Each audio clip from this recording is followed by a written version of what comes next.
ambo dak tekui doh. Laki-laki joko adalah batu-batu telonsong mangicek. Pailah ke rumah Umar bin Khattab. Di toko pintu rumah Umar bin Khattab. Assalamualaikum. Aniak saya hendak dibuka di Umar bin Khattab. Sambil menunggu laki-laki itu takak. Rupanya Umar bin Khattab sedang kena berang dari istrinya. Itu cerita. Kalilah pernah saya membawa sabuikan. Laki-laki itu bayi. Kemudian Umar bin Khattab sadar.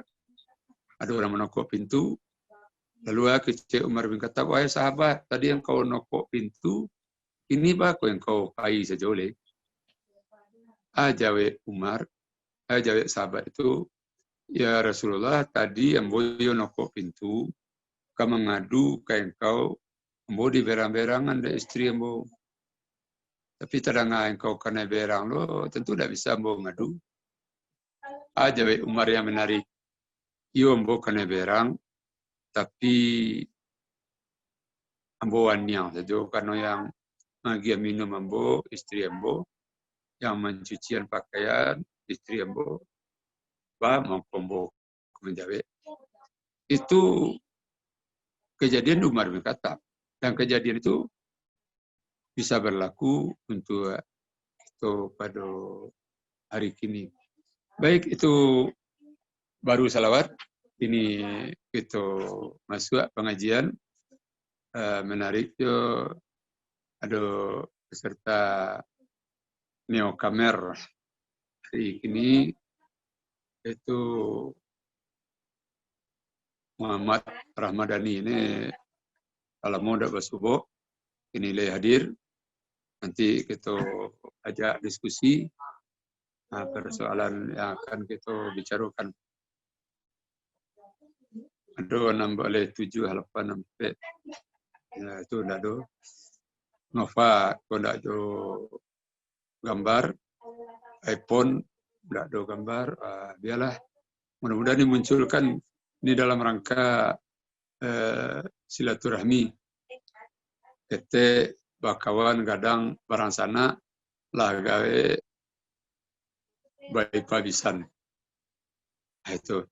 Kaji kita tentang tasawuf memberasiakan hati. Simpel-simpel. Kalau bahasa simpel banget. Bertasawuf rubah sajalah perasaan hati kita dari ana khairum minhu kepada huwa afdalu minni. Itu yang tasawuf itu. Simpel, enggak teoritis mana. Bertasawuf ketika kita mencari orang, kita menyatakan huwa afdalu minni, bukan ana khairum minhu. Kalau kita masih ana khairum minhu, alun nih. Walaupun lah tamat buku tasawuf yang tinggi-tinggi itu, lah tamat kita meneliti tentang tasawuf, zikir kita lah banyak, tapi kalau di hati kita masih ada ana khairum minhu, berarti kita jauh dari nilai-nilai tasawuf itu. Yang betulnya, huwa afdalu minni. Dia lebih bagus daripada aku. Pada pertemuan yang lampau kita membahas tentang a'udzubillah yang begitu tinggi maknanya. Bagaimana kita berlindung kepada Allah. Kenapa kita sampai berlindung? Karena takut dengan setan. Nah, kalau kaji setan kok ambo agak hati-hati seketik ini. Baku hati-hati. Karena trennya kini kan namo ustadz-ustadz itu diiringi dengan kebiasaan dia mengaji. Kalau ada mengaji tentang akhir zaman, dikatakan ustadz akhir zaman. Kalau ada mengaji tentang setan, banyak mana dikatakan kalau ada orang ustadz setan. Itu yang menakutkan. Jadi ambo jarang ngaji tentang setan itu. Jadi yang jelas, aku berselindung dari Allah dengan Allah dari godaan setan. Setan itu punya anak, punya cucu. Kini kita cari salah satu anak setan itu bernama anaknya itu Walhan. Walhan itu kalau di eja W I ada I Walhan apa ya mejona sarahan miko kanya keril pa mejona Walhan itu dinas operasi itu ditampai bau dua.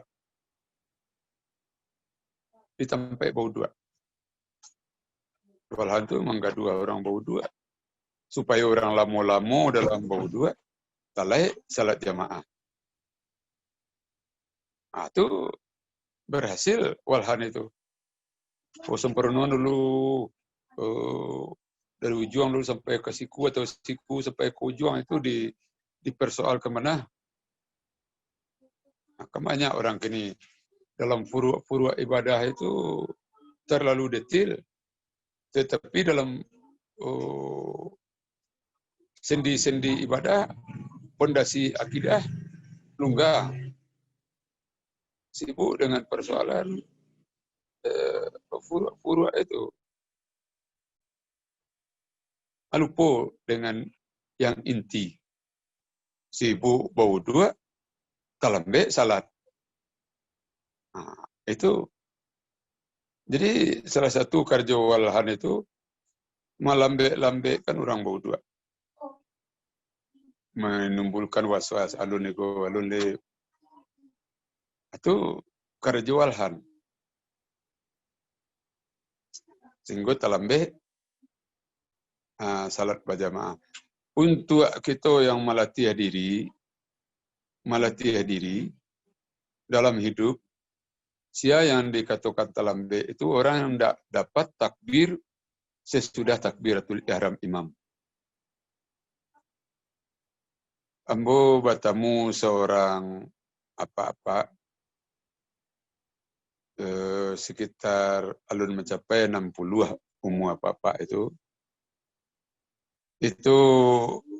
sebelum nambo pengajian di masjid itu, di masjid apa-apa itu datang mendaki kambo dan bercerita, mengeluhlah, mengadulah.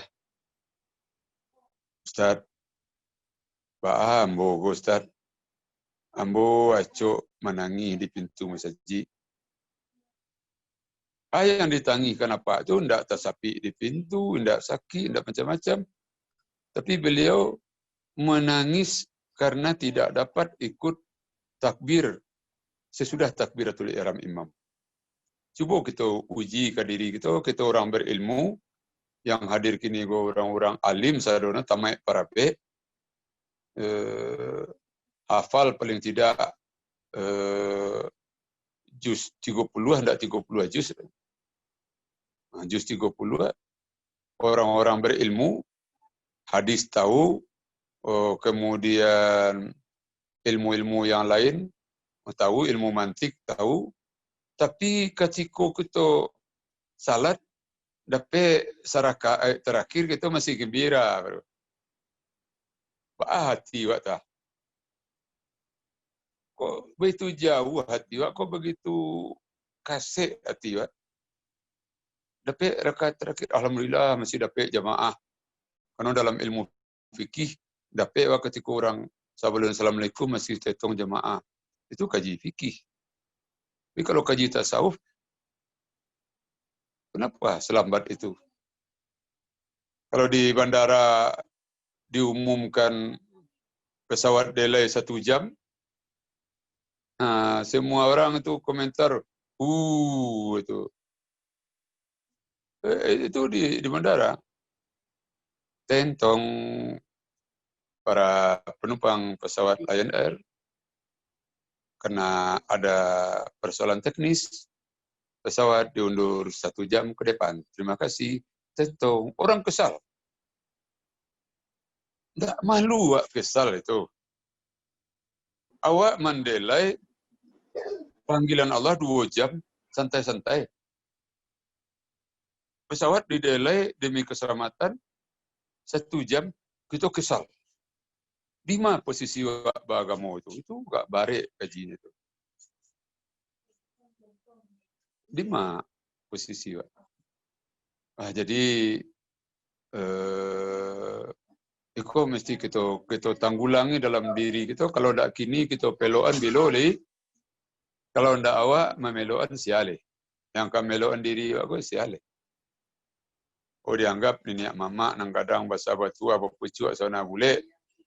Tidak mangkus kini. Karena nenek mama yang begitu berwibawa mariak mantam tanah, kato-kato no didanga itu tidak barale. Cobalah generasi muda yang angkatan menuju umur 50 lah. Kan lado kemenakan. Lado murid di sekolah. Tunjuk ke kamu lih ini laku ndak dia anak-anak. Dicoba mereka itu ada anak, ada murid, ada jamaah di masjid, maribui atau masih cerita di modekon kamu tunjuk. Laku ndak kini kira-kira? Kalau sebentar laku Ustaz. Sudah tidak mulai. Sebentar laku sudah tunda. Sudah. Karena ndak masin. Iya, ndak masin. Ndak masin mulai itu. Supaya masin, ambo sampaikan, nak masin mulai Pak, jadi nenek mama, jadi bapak, nak masin mulai ya, bertamu bapitih. Jadi bapitih perlu, jadi peserta Zoom kok harus kayo, ndak ingin kayo. Kalau ingin kayo bisa saja, kayo bisa enggak. Itu harus kayo, bisa merubah anak kemenakan. Harus baga. Kalau ingin jadi nenek mama pulang kampung, Agung ingin badanga kecil di kampung, baga cek sudah itu kayo cek. Kalau enggak kedua-duanya anehnya salah. Itu barangkali rumus kehidupan. Kalau ndak awak ngatui diri awak siale. Kalau ndak awak memasinkan mulia awak siale. Jadi kita melatih diri kita untuk itu. Kemudian ada contoh cik. Itu yang menarik juga berhubungan dengan tasawuf. Ambo sesudah pengajian subuh, latarang hari sudah pengajian subuh itu, lah turun dari mimbar, lalu lah duduk-duduk dengan pengurus sambil coffee morning. Wah, ikut canggih loh istilah kampung tuh. Coffee morning artinya mengopi waktu pagi-pagi. Sambil duduk-duduk itu hari latarang lah 6:30 latarang masuk nyenyak ke masjid. Sudah baru datang ke masjid, ndak ada malu. Terlalu semua subuh cek lu. Itu aja pengurus itu macam dia, kok ndak sagan ke ini aku terlambat. Sudah salat 2 rakaat capek lah salat itu karena lapar barangkali. Lapar sih. Keluar lo ndak berdoa, ndak zikir keluar lo. Lah tuh. Rupanya kalau ide itu ndak didesain diri, tidak diagih target ke diri kita, ide sampai gaya tidak berubah. Itu namanya dalam bahasa Minang, kakobeh pantang berubah, tabiat tabo mati. Kakobeh, bahasa Indonesia itu moderator. Kakobeh pantang berubah, tabiat tabo mati. Kalau